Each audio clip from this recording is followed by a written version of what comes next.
Actually, we should thank you for an incredible picnic. I missed it. You put on an incredible picnic. They did buddy. a good job. I heard it was. We really know what good. was great about it is it's all already there. Yeah. And we got to pretend like we own the park. Yeah, that's right. And my son and I got to play catch right behind second base. Oh, cool. So cool, man. Yeah. In the first quarter was an incredibly successful quarter for Equity Bank. There's some incredible highlights with integration of the Frontier, all of Nebraska. I mean, huge record numbers on a bunch of different things. What are you most excited about from our first quarter? Yeah, so, from the first quarter, it is a lot of the integration work, but we're also seeing a lot of things positive on the retail side, on account openings. I mean, we opened up the most accounts we've ever opened up on a same-store basis, so that's really positive. I mean, I think we're continuing to just develop this culture around customer service, around making sure that our customers are being well taken care of.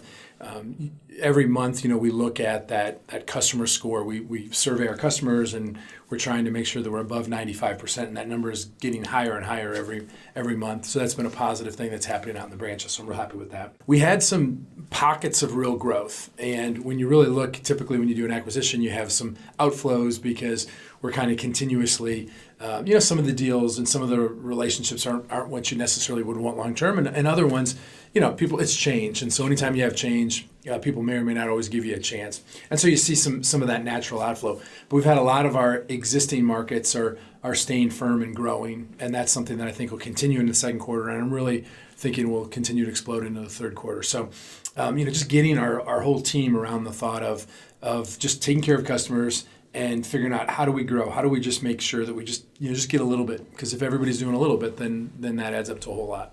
And we all get to do it together, and it's a lot more fun when we do it together instead of having to single out one area. Plus, the other thing I was going to say, sorry to cut you off there, but the other thing I want to make sure we cover on is, we started to implement some of our AI tools, and there's been some real positive things there that David Pass and his team, along with Julie and the retail team, have put in place. So today, for instance, we have a banker helper, which is great. So people in the branches can go on and they can ask questions and get an answer to something that clients might have. And so we've been able to help streamline those answers, and that just get an answer back to the customer quicker, right? That's the right answer, right? Yes. That's proper.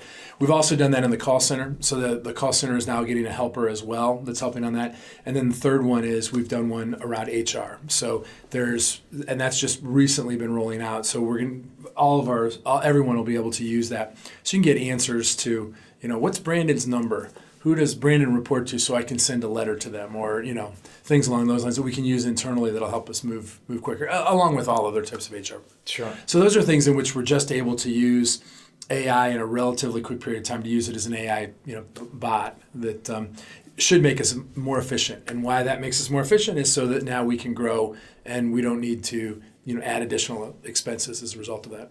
Yeah, you can make decisions faster. I mean, how many times did you say, I got to do this, and then you pause because you need some sort of basic information like a phone number, and you get over here and guess what? Another thing pops up. Right. It distracts you, and you lose momentum on the project. Right. And this will give you, if you come in and I need to know, how do I open up an account that has a beneficiary on it, and boom, it'll give us that information. I know exactly now what I have to ask for you. Or on the HR tool, it could be something along the lines of a benefit or whatever, that you just get to an answer quicker. Every time you get to an answer quicker, just as you say, you make that customer feel better, and then that's time you have to take care of another customer.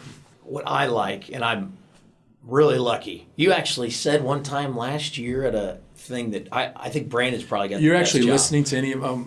Without a doubt. Okay. And you were right. As you said it, I said he's right, because I get a chance to be with all of our commercial bankers, with all of our presidents and regional presidents, and just see how things are working moving forward. And across a huge footprint that we have, that can be a heavy lift, and yet there is consistency in the way that we're communicating, and that means the culture is growing positively. Yeah, I think that's definitely the case. And we run two models, right? So we have a more of a metro market and more of a community market, and we want to be different in those areas because I think those markets have some differences. There's going to be a lot of similarities, but there's also going to be those differences. And so the more that we have a similar culture, though, you're exactly right. The better, and that culture needs to be around our our eye care values, around being, having a community focus, having integrity, accountable, respectful, and then finally, really that entrepreneurial spirit, and that's an area that we can continue to get better at. Whenever even an entrepreneur can be better at being an entrepreneur. Sure. Can you talk about how you thought of AI tools at the end of 25 compared to just 6 months later? Well, I think most of the time you probably thought it really literally was like it'll take Google search and return. I really think AI helps a person that knows what they're doing to be really, really good. It also highlights somebody that doesn't know what they're doing as well, depending on if you just put an answer in and take it. I mean, so you still really have to use your brain, and that's the whole part where I don't think AI is going to take away somebody's job. What it's going to do is it's going to augment it. It's going to allow them to do more and be better. Just like any other revolution we've had on stuff, there are new jobs that get, that come up that you're going to need to find. So I think people that are worried about AI, for instance, it's going to take all the jobs away. It's going to change. It's going to change the types of jobs. So where you had, you go back to whether it was somebody driving a horse back in those days or being delivery. Well, that changed. There were different jobs that came as a result of that. Clearly, with the .com boom and everything like that, those jobs changed. There were different types of jobs that, you think about all the jobs around IT that if you go back 30 years didn't exist. And so it's just going to change. It'll be different. Well, what I think is really cool is, so when you talk about the wagon wheel and the blacksmith fixing it, and now you have a car, and that's a different thing. But the very tool that took away that technology, if you will, you didn't get to use it in order to better your career. Yeah. Today, that tool is right in front of you, and you can't, like you say, if you already know what you're doing well, it can just magnify it so you can do it weller. Is that fair? Sure. I'm sure it is. I'm sure my wife, the English teacher, would say, yes, please correct me, Karin. That's cool. Well, one of I think that the neat things that you're doing or getting ready to do is have an investor conference so you can tell the story of Equity Bank. Now, listen, we're a publicly traded institution. Anything you want to know about what we're doing is already out there and being reported on. But what value is there to bring, and who do you bring to right here to the middle of the country to share our story? Yeah, so by the time this airs, it'll be in the past, which is actually good, just in case I say anything that's not public right now.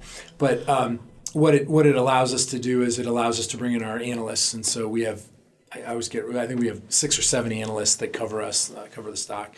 And then other people that are institutional investors will come and kind of hear a little bit of the story, and we make it public. We'll put out the presentation, so we're not talking about anything that's not.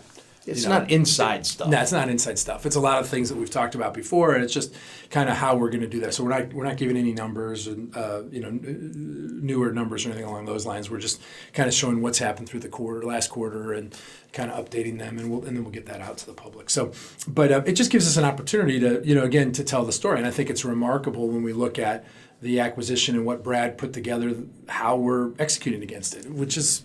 We've said we want to be in these 6 states. We continue to want to be in the 6 states. We want to take, and we want to have really good, solid, and buy deposit bases in a lot of our community markets. We want to be a really strong community partner in those markets, and then we want to develop asset generation markets where we can generate loans, and those are markets like Kansas City and Wichita and Tulsa and Oklahoma City now, and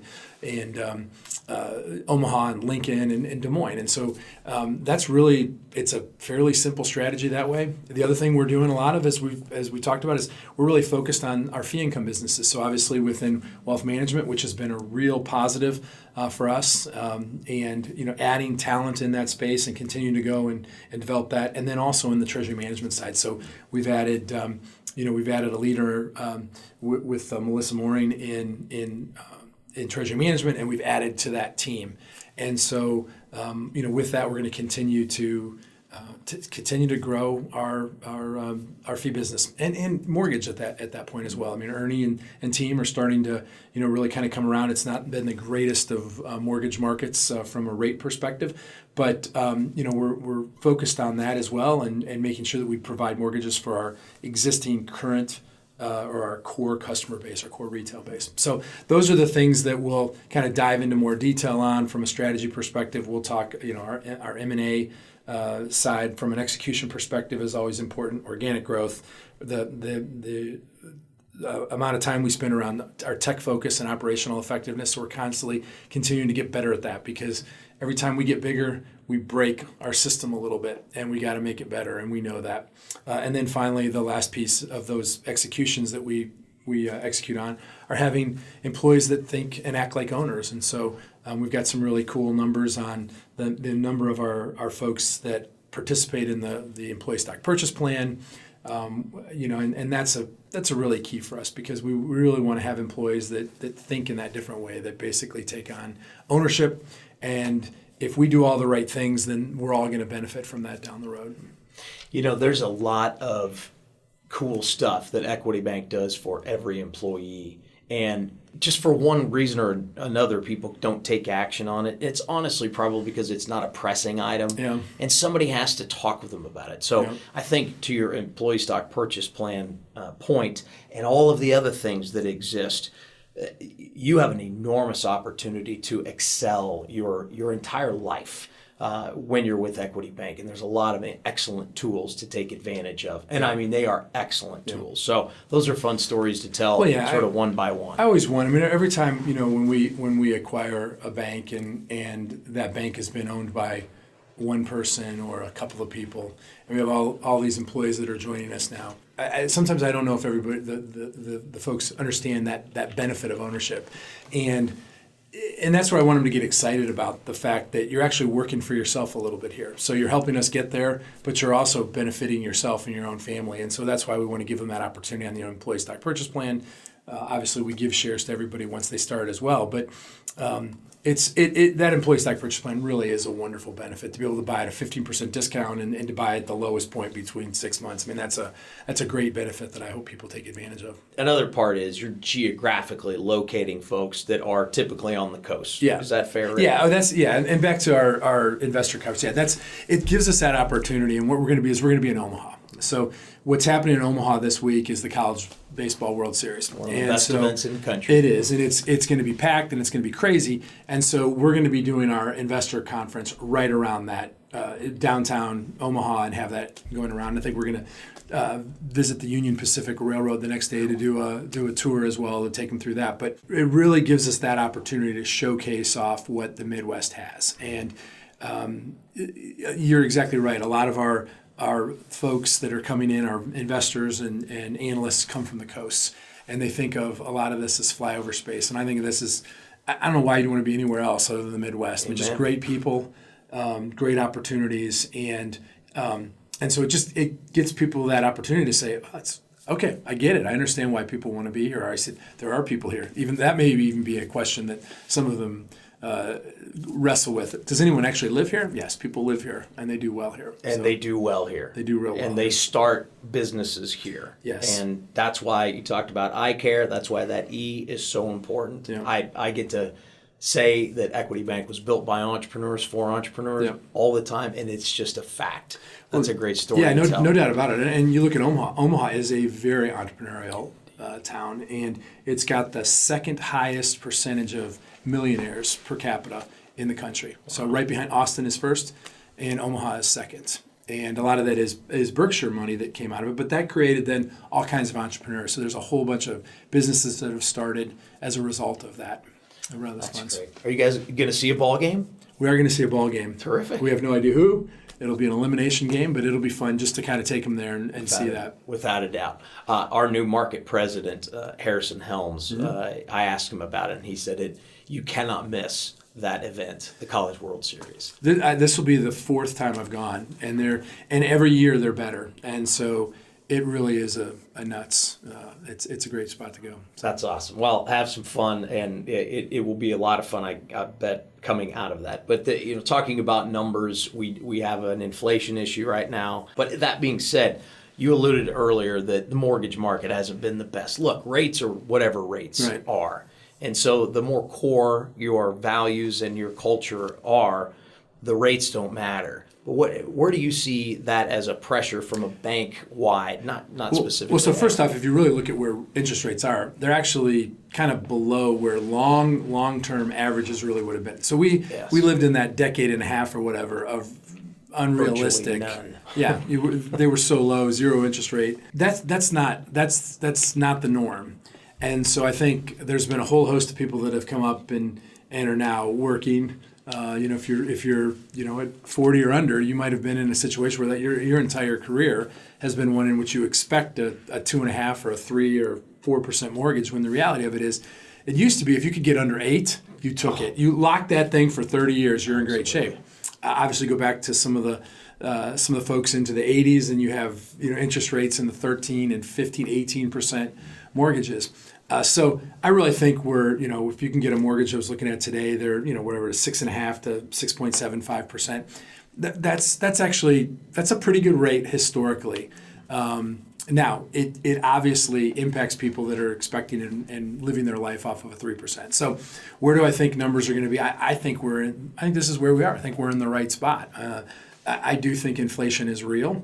We try to be, on our balance sheet, we try to be neutral between assets and liabilities. And so as a result of that, whether rates are going up or rates are going down, we're hopefully in a spot where it's not going to have too much of an impact on our earnings. So, and we run it that way. That's why we try to balance the balance sheet with the tenor of our assets and the tenor of our liabilities and what the rates are in there. So, we look at that on a daily basis to make sure that we're properly positioned so that instead of people make bets, and there are people out there that make bets, and when rates rise, they're all in and they're making a lot of money.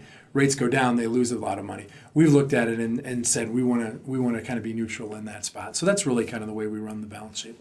Well, what I hear from you is that means customers are first in that regard. We're not out trying to buy business. Yeah. We're trying to do the best that we can for whatever the customer's trying to accomplish. Yeah, I think at most times you're never going to see us be the lowest rate out there to try to buy it, as you're saying, off of there and taking more interest rate risk on us, because we see it's interesting every time we go into a new market and we have the local markets, the local competitors that want to compete against us, and they come out and they start using rate, right? So they want to try to steal the customers from the bank that we had acquired, whether it's with a higher rate on the deposit side or a lower rate on the loan side. But typically they do that for about a year and a half, and then they're stuck. They've become too full. They've gorged on high rates or low rates on either side of the balance sheet, and then they've got to do they've got to make adjustments to it. We really want to be that consistent. You can count on us, and that's really, I think, what you want of a bank. I was up calling on Friday. I was actually out in Kirksville, and that's one of the things I talked with a couple of the customers, which is you can tell your banker. You tell the strength of your banker on what happens, not when things are good, but when things are bad. And you want to have somebody that can be consistent, and that's how we take it. So if we haven't gone too crazy in the good times, that allows us to stick with you in the bad times. And that's really what you want. That's what a customer should want from a bank. Unfortunately, too many of them look at it and say, I can get an extra 25 basis points if I go with this bank right now. And they might get away with it, maybe fine. But then when they have that problem, can that bank help them? Or is that bank now like, geez, I got a really cheap loan and it's got a problem, do whatever I can to get you out of here.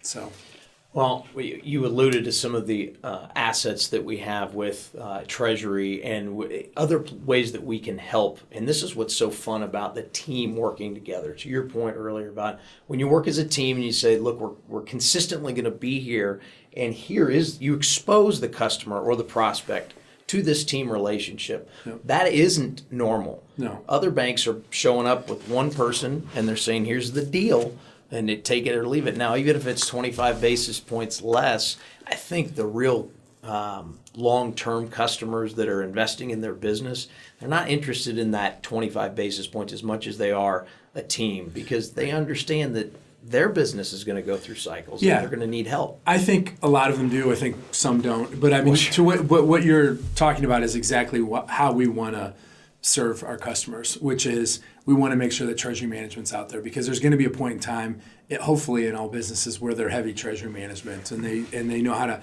maximize the use of their cash in that way. And there are going to be times in which it is a lending relationship that happens. But your business on the wealth side, there's so many different things that those customers need and that will help them make decisions that'll help protect their families. And so, if we're thinking of that holistically for that customer, that's really what I want. And at the end of the day, the customers that value that, those are who we want to serve. People that don't value that, I wish them the best of luck.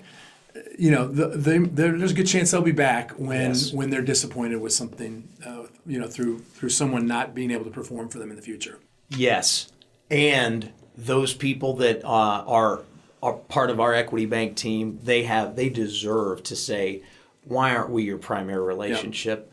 Yep. They got you, a higher yield here for a temporary moment, but then you came back to us and said, I still have this particular problem. Yeah. And so we have the right to ask them, hey, last time that you had a problem, we solved it. Can we go ahead and now have a bigger percentage of your bank deposits or whatever? Because we're going to do a good job with whatever you need. That's right.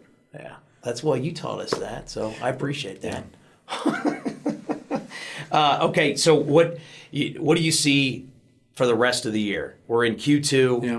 What feel do you have for the rest of the year? Or what ideas do we have at Equity Bank that you see us implementing within the? So I think I think a lot of times people try to do too many things, and I think we've got to just continue to be consistent. So we need to make sure we just take care of our customers first and foremost, making sure we're taking care of our customers.